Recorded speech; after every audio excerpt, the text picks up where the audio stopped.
বেলাল, এটা কেমন জুলুম, কতদিন হলো তোমার কণ্ঠের আজান শুনি না। বেলাল রে, তোর কি মন চায় না আমি নবীর জিয়ারতে আসতে? বেলাল আয়, আমি নবীর জিয়ারতে আয় রে বেলাল আয়, কতদিন হলো তোমার কণ্ঠের আজান শুনি না। স্বপ্ন যখন নবীজি দেখাইছে, এ মুসলমান, হযরত বেলাল সুদূর সিরিয়ার দামেস্ক থেকে পাগলের মতো দৌড়াইলেন, পাগলের মতো ছুটে আসলেন। যখন মদিনাতে আসলেন তখন তাহাজ্জুদের সময় চলতেছিল। তাহাজ্জুদের সময় চলার সময় হযরত বেলাল রাদিয়াল্লাহু আনহু কাঠের জালি দিয়ে তখন রওজা শরীফ ঘিরে রাখা ছিল। ওই জালির পাশে বসে বসে জালির সঙ্গে মাথা ঠেকাইয়া নবীর পাগল বসে বসে গুনগুন গুনগুন করে কাঁদে আর বলে, হুজুর আপনি আসতে বলেছিলেন, গোলাম এসে হাজির হয়েছে। নবী গো, আজান দিতে বলেছেন, আমি আজান দিলে আপনি আগে নামাজ আসতেন, এখন আজান দিলে কি নবী আপনি নামাজে আসবেন?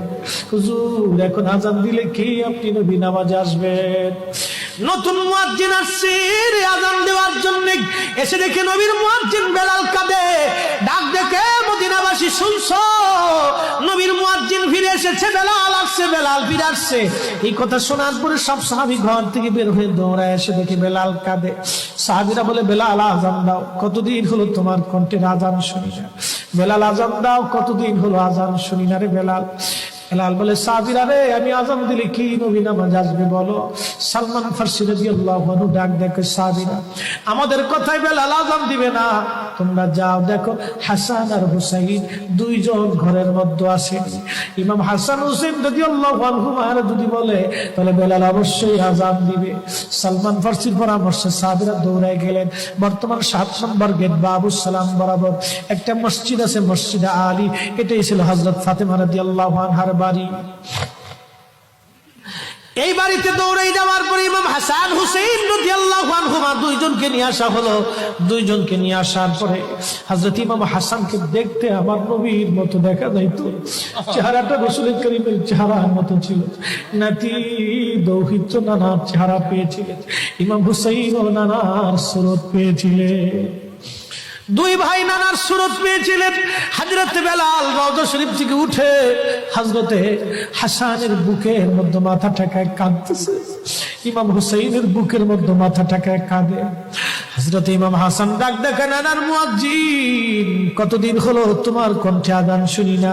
যেই কণ্ঠ দিয়া নানার আজান শুনাইতা, যাও গো ওই কণ্ঠ দিয়ে আমাদেরকে আজান শোনাইয়া যাও। যখন হযরতে বেলাল ইমাম হাসান এই কথা বললেন, হযরত বেলাল দৌড়ায় গেলেন। যেই বনু নাজ্জার গোত্রের মহিলা সাহাবীর ছাদের উপরে দাঁড়ায় বেলাল আজান দিত। আবু দাউদের 519 নম্বর হাদিসের মধ্যে আসছে, প্রত্যেক ফজরের নামাজের শুভেচ্ছা আদিকের আগে বেলাল দাঁড়াইতেন। দাঁড়ায় আজানের আগে বলতেন, আল্লাহুম্মা ইন্নী আহমাদুকা ওয়া নাস্তাঈনুকা আলা কুরাইশিন ইউকিমুদ্দীনাক। প্রত্যেক ফজরের আজানের আগে এই দোয়াটা পড়ে বেলাল আজান শুরু করতেন। হযরত বেলাল রাদিয়াল্লাহু আনহু আজকে তাহাজ্জুদের আজান দিতে গেছে। আজান দিতে যাওয়ার পরে হযরত বেলাল যখন আজান দিলেন, আল্লাহু আকবার, আল্লাহু আকবার, আজানের মধুর ধ্বনি সারা মদিনার রন্দে রন্দে ছড়িয়ে গেল। মদিনার ঘর থেকে সব সাহাবী বের হয়ে দৌড় মারছে। আবার যখন বলেন আল্লাহু আকবার, আল্লাহু আকবার, সব সাহাবী, মহিলা, বৃদ্ধ, বনিতা ঘর থেকে বের হয়ে দৌড় মারছে। যখন বলল আশহাদু আল্লা ইলাহা ইল্লাল্লাহ, মদিনার ঘর থেকে সব মহিলারা ঘর থেকে বের হয়ে দৌড় মারছে রে, আর কান্না করে, নবী বুঝি ফিরে আসছে রে। আবার যখন বলেন আশহাদু আল্লা ইলাহা ইল্লাল্লাহ, তখন মদিনার মানুষ কান্না করতেছিল, গুন গুন গুন গুন করে কান্না করে। মদিনার ভিতরে আওয়াজ বের হয়ে গেল, নবী বুঝি আসছে রে, নবী বুঝি ফিরে আসছে রে, নবী বুঝি ফিরে আসছে রে, নবী বুঝি আসছে। হযরত বেলাল যখন বলেন আশহাদু আন্না মুহাম্মাদুর রাসূলুল্লাহ, মদিনার মাটিগুলি থরথর থরথর করে কেঁপে উঠছে রে। মদিনার মানুষের কান্না বেড়ে গেল। হযরত বেলাল অজ্ঞান হয়ে জমিনের মধ্যে পড়ে গেলেন, তিনি বেহুশ। নবীর আশিক বেহুশ হয়ে গেলেন। বেলালের মতো আশিক যদি আমরা হইতাম, এ দুনিয়ায় নবীর দেখা পাইতাম, এ দুনিয়ায় নবীর দেখা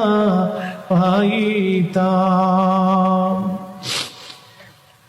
যখন হুঁশ ফিরে আসছে রওজা শরীফের পাশে বসে বসে বেলাল কাঁদে আর বলে, হুজুর আজান দিতে বলেছিলেন, আজান দিয়েছি হুজুর, আমি আজান দিলে আগে নামাজ আসতেন, আজকে আজান দিলাম আপনি হুজুর আসেন নাই, যে আজান দিলে নবী আসবে না, আমি বেলালে আজান আর কোনোদিন দিব না। হযরতে বেলাল কিছুদিন পরে কলিজা ফেটে নবীর বিরহ বেদনা সহ্য করতে না পেরে তিনি চলে গিয়েছিলেন পরপারে কলিজা